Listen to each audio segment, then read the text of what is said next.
I'm Jared Merlin. Welcome to my YouTube channel. And this video is going to be about supplements. Now, I am on supplements. I am iron deficient. I also, when I had gastric bypass surgery, I also need to take calcium every day.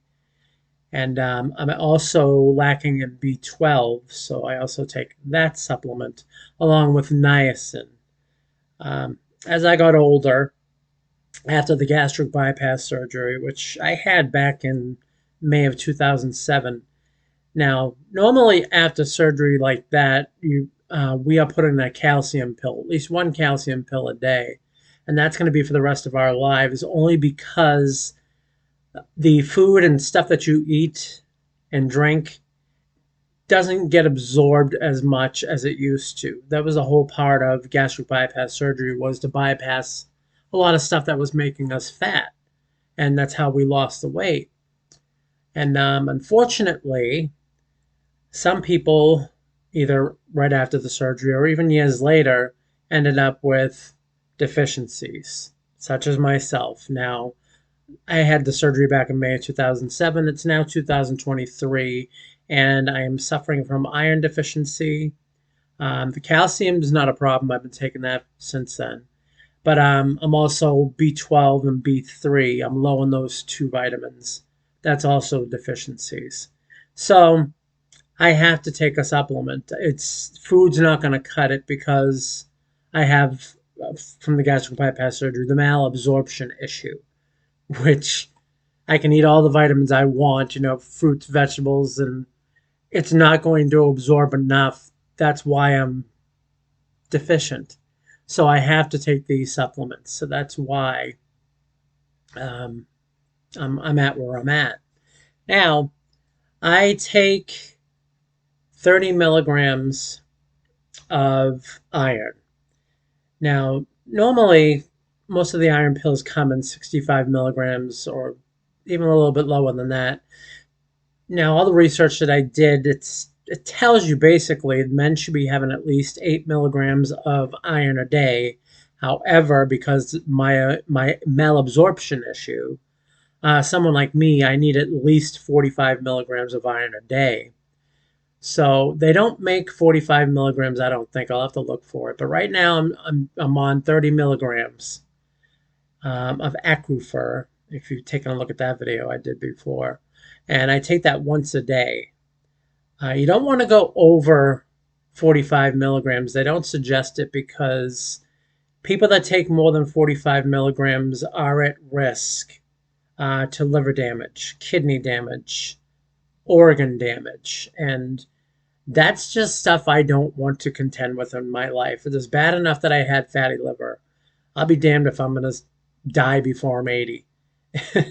So I want to, my iron levels are up there. They're good at the 30 milligrams, so that's working for me. My iron is back up. The niacin, my HDL, which is my good cholesterol, is very low, which is why I'm taking the niacin and the B12 and the B3. I'm trying to raise that good cholesterol. And again, I got to be careful with not taking too much of those either. I want to make sure I get the safest levels so that I get the benefit and that I don't have other organ problems. I want to live to be as long as I can. I want to live to be 100 at least. Not that I'm going to make it to 100, but I also want to be as healthy as I can. I don't want other complications. I'm going through enough. And let me tell you something. When they tell you getting older sucks, you start to see the reasoning for some people. Everybody just thinks that, oh, I'm skinny and I'm in the excellent physical condition during their 20s and 30s. Then they reach my age, 50s, and then, of course, would now be in my 60s, and stuff starts breaking down. It's like, oh my God, I never had this problem before. Yeah, join the club. So now I take my iron on an empty stomach. That is the one thing that is, if you're on iron, you should do. You shouldn't take it with food. Of course, again, malabsorption. So they want me to take it on an empty stomach. So I get myself up at 7 o'clock every morning and I take my iron supplement. And I wait 2 hours before eating anything else or taking anything else. You got to have the iron by itself Now, normally, the aquifer that I'm on doesn't require vitamin C, so I can just take the aquifer.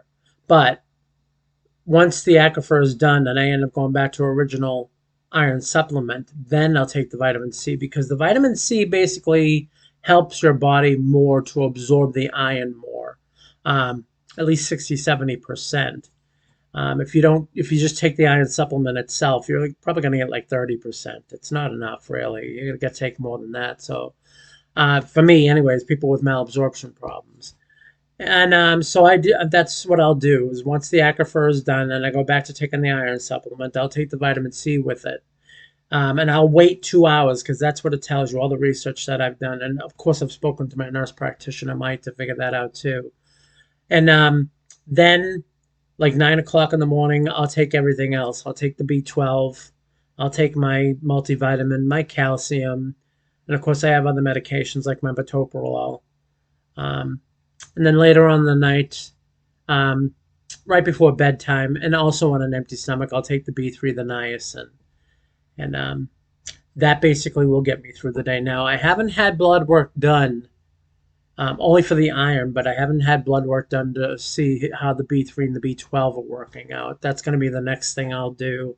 Um, I don't think I see my nurse practitioner until either next week or the week after.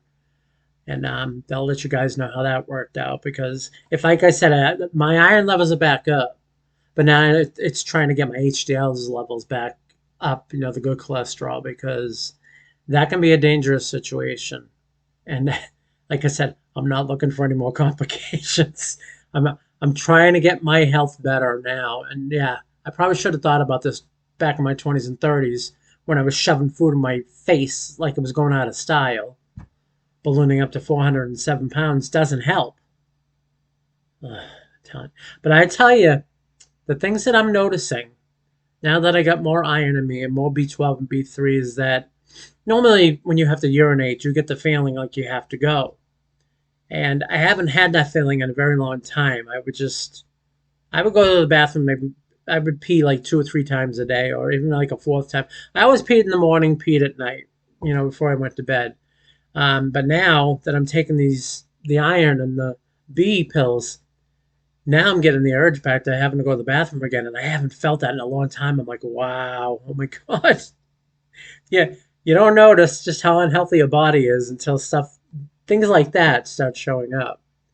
So, and I also got more energy now. When you have less iron and less B vitamins in you, you're very fatigued. Like I would find after having lunch, and either on my computer watching TV or taking my dog out, I am so tired. And I don't mean to close my eyes, but it's like 1 minute I'm watching the news, the next minute there's a show on. When I wake up, I'm like, what happened? It's fatigue, yeah. And you don't notice it until that's when you know something's up. So pay attention to your body. Your body's telling you stuff's up. It's like, hello. So So yeah, I just wanted to let you guys, about that. If like I said, my subscribers that go through this, or people see the headline of the video, just to catch a glimpse of this, to share this information with you, to see if maybe it can help you guys. Now, the amount of supplements you will end up taking, that you have to discuss with your doctor and your nurse practitioner, and then, of course, I do a lot of research. It's not that I don't trust my doctor and I don't trust my nurse practitioner, but when it comes to my health and my life, I'm sorry, I need to know myself so I can go back and say, hey, you told me this, but what's this all about? My Mike, my nurse practitioner, he loves when I bring him stuff. He loves when he'll tell me one thing and I tell him, hey, guess what I'm doing? Like the iron supplement. Now, he wanted to put me on a prescription supplement at first, but because I'm unemployed, I don't have the money to get a prescription, I had to buy the basic iron supplement that they had, which I found out was actually better for you than the prescription one. The prescription one actually causes you problems. I mean, it helps out with the iron part of it, but it causes other problems. So I'm never going on iron prescription, period. I don't care what doctor I have. I'm not doing it. And that's the thing. Is I do my research. I read everything. Cambridge Health, um, WebMD, Mayo Clinic. I mean, I am all over the place. New England Journal of Medicine. I want facts. And what I like to tell you, not to believe everything that's on the internet, but that's why I bring the stuff that I find, talk to my nurse practitioner, talk to my doctor. If I end up at the emergency room in a hospital, or even if I'm going to see someone in the hospital, I ask questions just to get opinions. So I can decide for myself, well, I think I'm going to do this instead of, like, my nurse practitioner, Mike, he wanted me to take 65 milligrams of the iron supplement a day. But then I found out, oh, anything over 45 could be dangerous. So I said, no.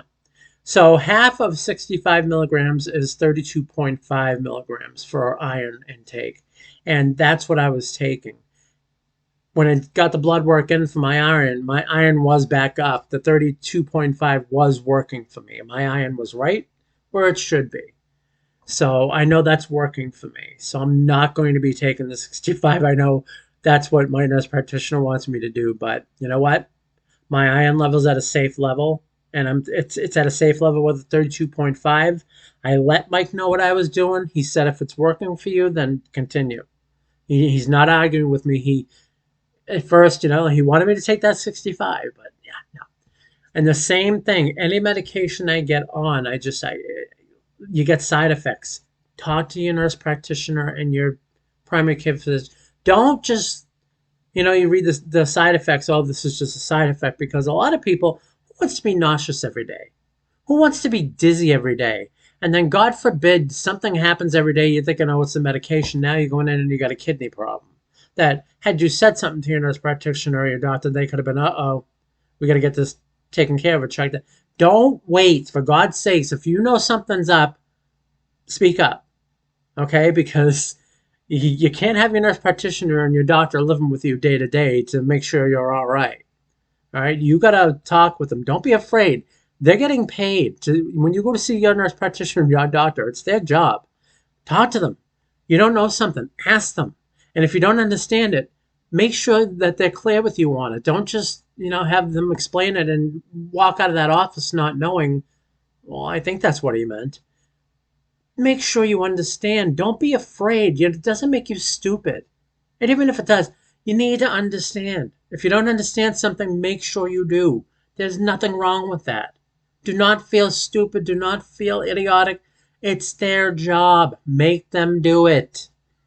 And I don't care if you walk out of that office and they scratch their head once you're gone. Oh, what an idiot. Who cares? You're not hearing it. It's your life, your body. Take care of it. Make sure if you don't understand something, ask. All right. Okay. Take care.